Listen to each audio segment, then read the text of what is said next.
This is RTV6 News at 11, working for you. We are people, honest people that work and pay our bills. We don't have to pay them over again. New tonight, Eastside residents worried about getting evicted turn to RTV6. Dozens of them say they paid their rent, but the apartment complex says their checks have vanished. Well, only on RTV6 tonight, the tenants spoke with our Graham Hunter. They say they have nowhere else to go if this situation isn't resolved. It's an eviction notice for my rent, and I have already paid my rent. Virginia Williams is just one of the residents of the Lexington Park apartments we talked to. I went Monday to get my receipt. They said they didn't have it. Who say their rent checks went missing after they put them in a drop box the complex uses. All the money was gone. We're not talking about $10,000, $20,000. We're talking about $50,000 of rent just gone. Damon Clark says when he went to management Monday, they only had one question. Why are you the only one? Eventually, it was discovered it happened to dozens of residents. Some reported it to police, but the complex delivered eviction notices anyway. They told me that I have to pay my rent again for the second time.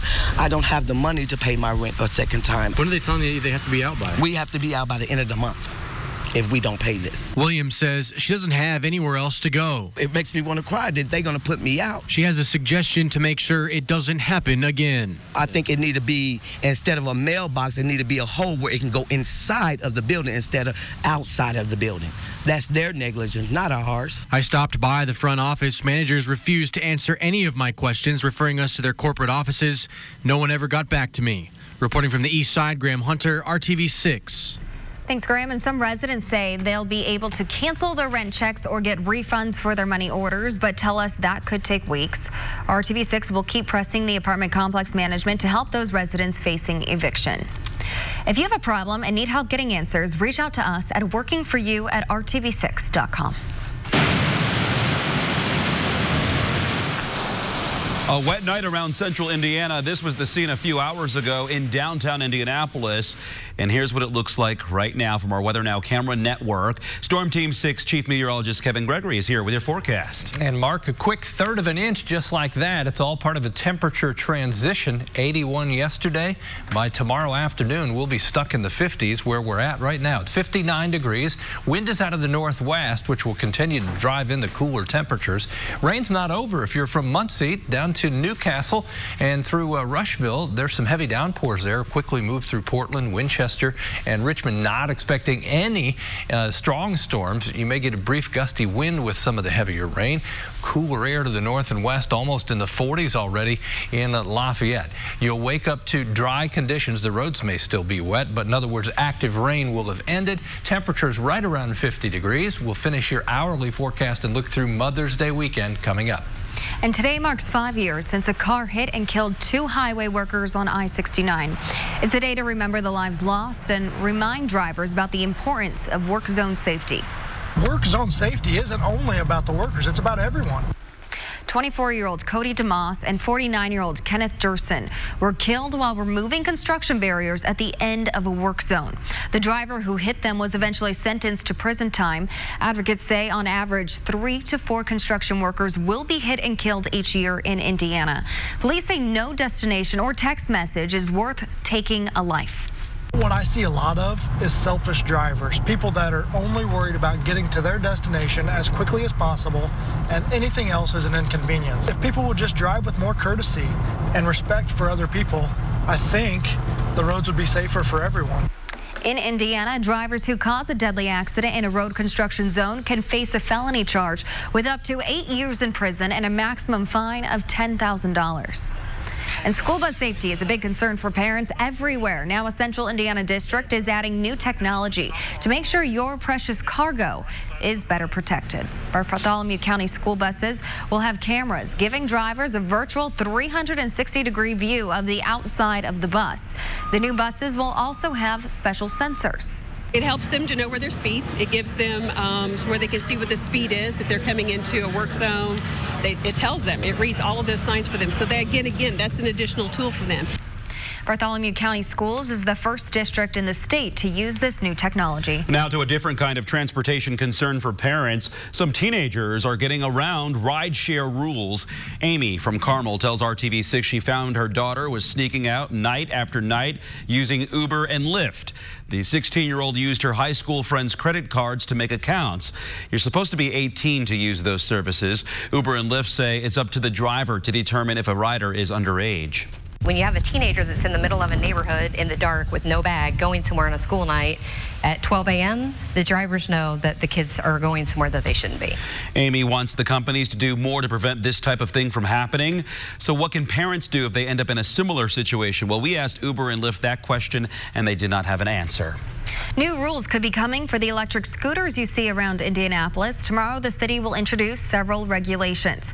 The proposal includes a cap on the number of companies allowed to operate in Indianapolis, a limit on the number of scooters allowed per operator, and defining where the companies are allowed to set them out. The Department of Business and Neighborhood Services will meet on this issue at 10 o'clock tomorrow morning. Indianapolis leaders are looking to improve a popular part of town, and they want your input to help make that happen. The Department of Metropolitan Development is studying how to revitalize the Castleton area.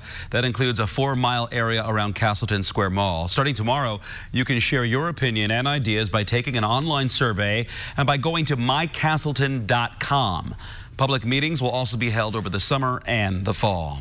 People on the west side have one less grocery store tonight. The Safeway on Kessler Drive near 30th Street is closed and facing health code violations. According to a report from the health department, inspectors found rodent droppings in food preparation areas in the deli. A sign on the front door there says the store is temporarily closed for cleaning and remodeling. You can read the health department's full report by clicking on this story in the RTV6 app. This weekend, you can help feed the hungry without leaving your home. The annual Stamp Out Hunger Food Drive is Saturday, and today organizers hosted a kickoff event at Brookside School on the east side of Indianapolis. This year, the Postal Service is partnering with Indianapolis Public Schools to draw attention to hunger problems facing children. We're here because there's 46,000 kids in Marion County alone that don't know where their next meal is coming from. So we're here to encourage every postal customer to leave canned goods in their mailbox on Saturday. The letter carriers will come by and they'll pick it up. It's real easy, and we appreciate every donation. And ahead of the collection, postal carriers will leave special bags in your mailbox for you to use on Saturday. Donations go to local food banks. RTV6 is working for you, pushing for answers and action in your community. But we're not the only ones. Tonight, we turn our attention to young people in the community who are working for you through unique projects and acts of service. Like Reese Tufo, turning his love of hockey and passion for helping into a learning experience for others.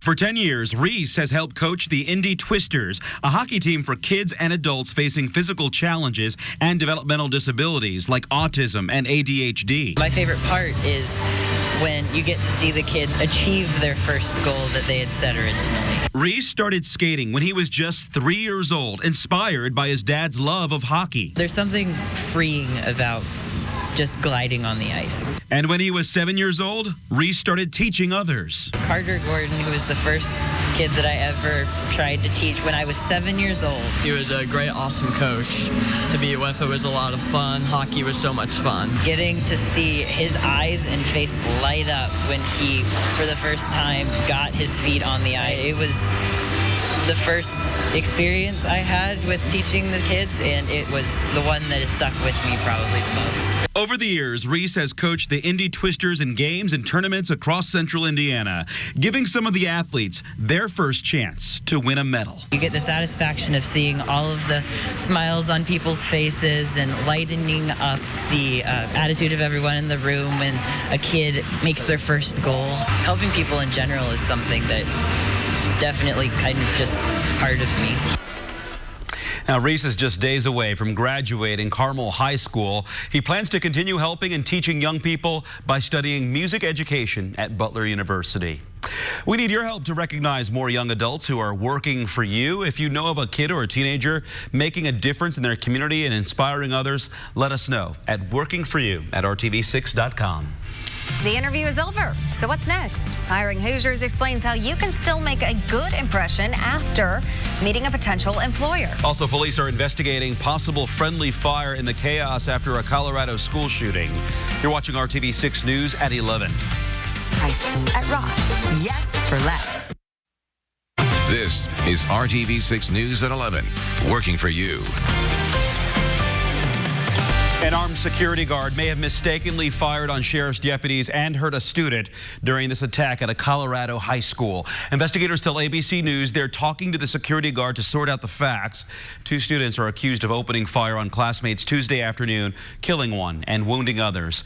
Tonight, a student who helped tackle one of the shooters says his friend sacrificed his life to save others. I am sitting right here. However, there are a couple other students who aren't. One of those being Kendrick Castillo. He passed away. I saw it happen, and I want to make something very, very clear.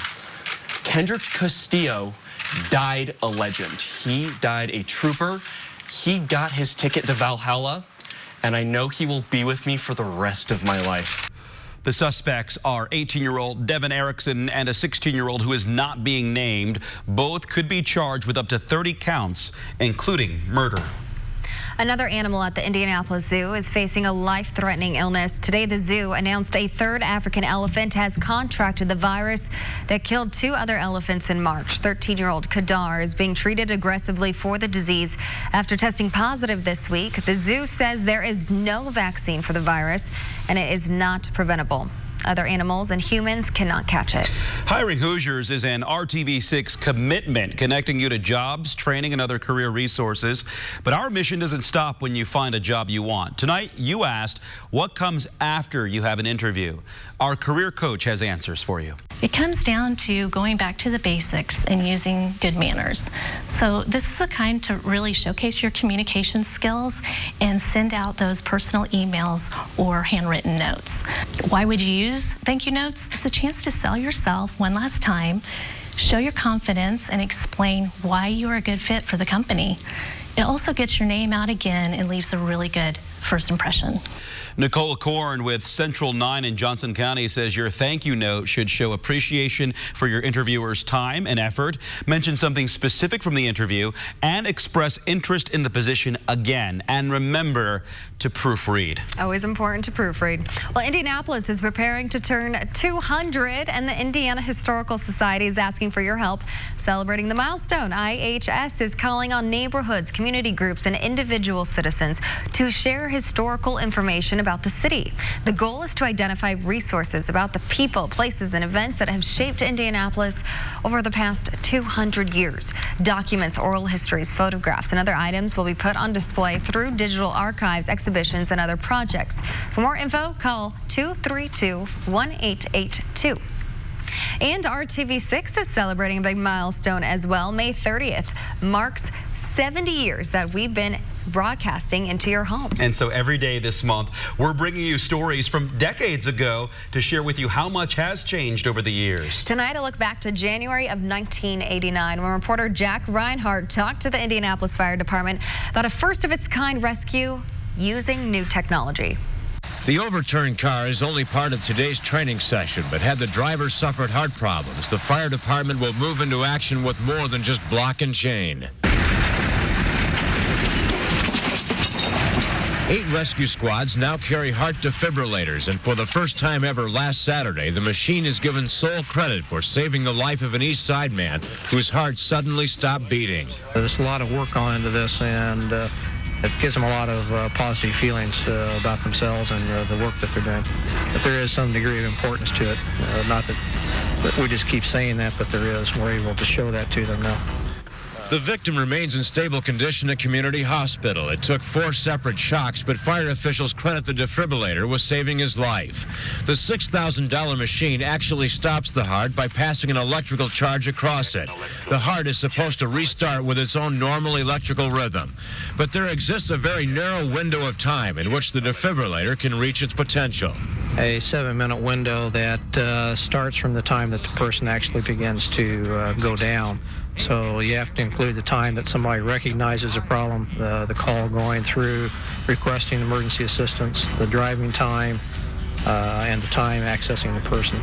So all those count. The clock starts then.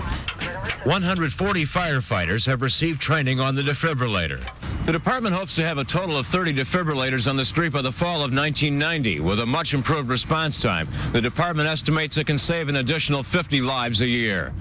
Jack Reinhardt, Channel 6 News.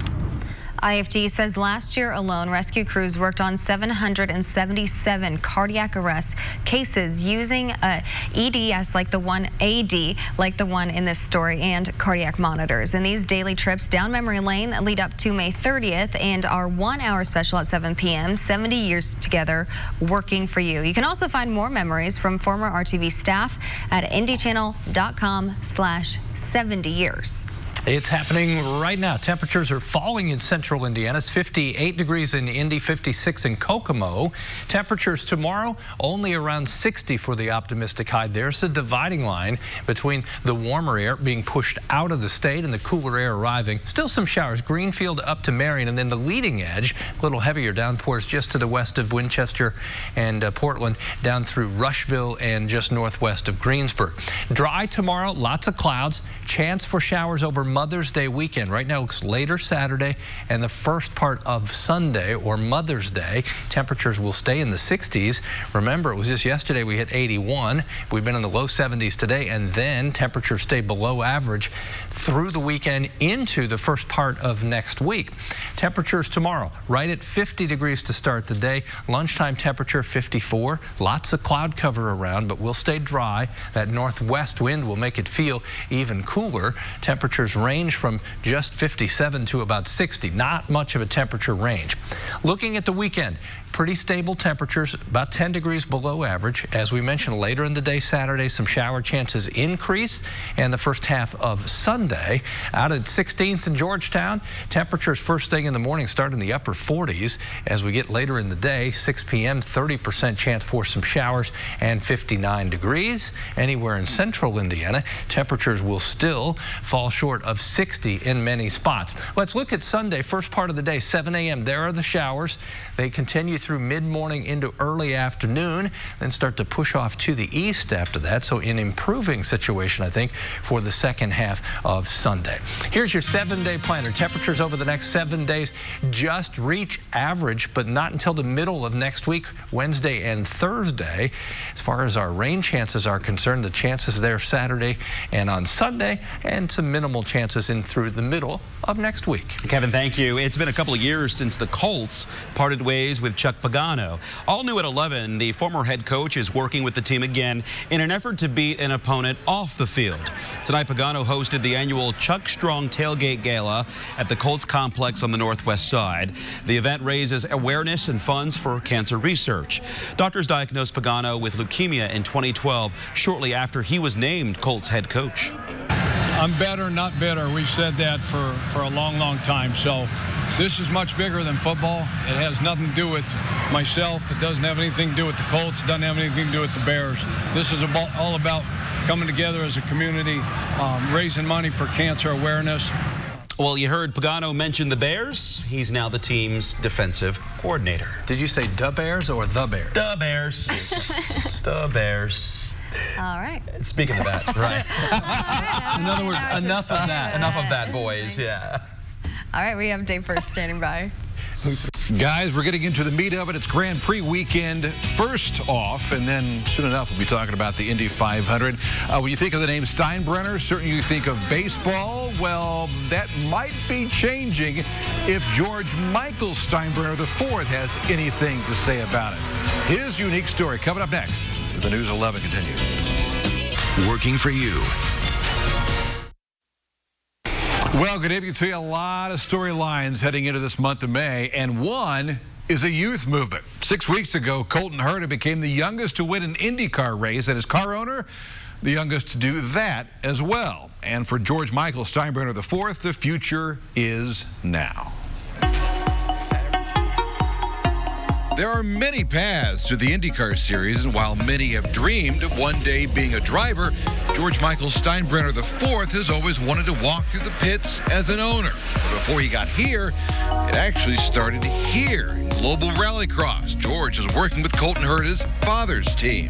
A couple of years ago, did you have any idea that your career path would be where it is today? I always had a dream of being an IndyCar owner or being in some sort of role in the IndyCar series. It came a lot sooner than expected. I was working in rallycross for Brian Herta Rally Sport, and Colton decided to come back to America, and we sort of just looked at each other saying, we got the same dream, why don't we chase it together? And the chase is on. Colton is the 19-year-old phenom. George is the 22-year-old who's far from finished when it comes to his goals. You look around the paddock area, Rogers, not young, Chips, not exactly young, but now you come along at 22 years old. You are literally the next generation. Yeah. Being so young, it's an interesting experience. I think I'd bring in an entirely different perspective. Sure. I was lucky with Colton to have a friend of several years to sort of learn the driver-owner relationship and that dynamic. He comes about his relationships in professional sports quite honestly. His grandfather is George Steinbrenner, the legendary owner of the New York Yankees. And his dad, Hank, now the co-chairman of the team and a former team owner in the NHRA. How much of what they did has helped you along to this point? What they've done is really set the example. Just sort of the amounts of success that my grandfather had. Yeah, there's not a lot of losing in the family. No, here, so. No. Yeah. And it prepped me for IndyCar because there's a lot of losing in IndyCar. Is trying to get his first NTT IndyCar Series victory. Out of 10 teams, only one can win any given weekend, although for George, you never know it. Colton Herta is going to go to victory lane. It took exactly 2 races to win their first race this season. Colton, the youngest ever driver to celebrate in victory lane, with George in the middle of it all. The last thing you want to do is make losing okay. Exactly. That's the very last thing you want to do. Yeah. It's about the checkered flag. It's about victory lane. It's about the trophies. It's about the milk. It's about the wreath. It's about kissing the bricks. So for us, not taking losing well, not accepting just okay, I think will be the greatest thing that I could have had passed on to me from the generations before. So during practices, the owners listen closely to Colton's radio communications. George standing next to co-owner Mike Harding and strategist Brian Barnhart. 3, 2, 1, on the marks. And the countdown is on for many more wins in seasons to come. All I really want is to just have a car out there, especially by 10 years from now, that we can go into St. Pete or whatever race Indy, is first 10 years from now and think we have a shot at a championship. You're in it for the long haul. I'm looking to be in it for the long haul, yeah. This isn't a one and done. I'm looking to be in this paddock for as long as I can. Big thumbs up there. George has other IndyCar connections. His cousin is Tony Renna, who sadly died in a testing accident at the Speedway some 15 years ago. And his uncle is Chris Simmons, a longtime engineer for Scott Dixon. There's no doubt that George feels right at home in IndyCar. That includes this weekend, Grand Prix weekend at the track, using the road course, 2 practices tomorrow, then qualifying at 4:30, then race day Saturday. Gates open up at 7:30 in the morning. Green flag for the Grand Prix at 3:50. The news at 11 continues after this. America runs on Duncan. Rise and shine, much cooler in the morning, dry and mostly cloudy. You know how this works. You send me a picture of your dog, and I'll figuratively take your dog for a walk. That's Kenny Jenkins in the shades there, right? I like that. Cute. That'll do it for us here at 11. Thanks for joining us. Good night.